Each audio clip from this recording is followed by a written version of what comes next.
বেশি প্রত্যাশা করতে যাবেন না, লোভী হবেন না। লোভ আপনার সুখ কেড়ে নিবে। লোভী কখনো সুখী হয় না।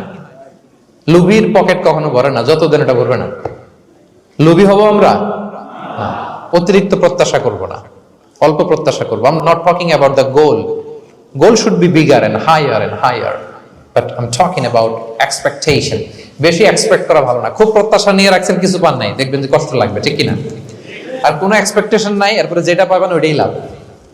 যেটা পাবেন ওইটাতেই ভাল লাগে, সুখ লাগে। এজন্য এক্সপেকটেশন যেন বড় না হয়। বেশি খাই যেন না করি। হ্যাঁ, কালকে কি খাবো, পরশু, আগামী সপ্তাহে আমার মেয়ের কি হবে, ছেলের কি হবে, ওদের ভবিষ্যৎ, গাড়ি বাড়ি নাই, এই যে অস্থির, এরকম আসলে নাই। আজকের জন্য বাঁচুন, আজকের জন্য বাঁচুন, কারণ আগামীকালের তো জন্মই হয়নি। আগামীকালের জন্ম হয়েছে, এটা কি আজকে না আগামীকাল? আজকে হ্যাপি হন, আজকের জন্য বাঁচেন, আজকের জন্য প্ল্যান করেন। আগামীকালের তো জন্মই হয় নাই, কালকে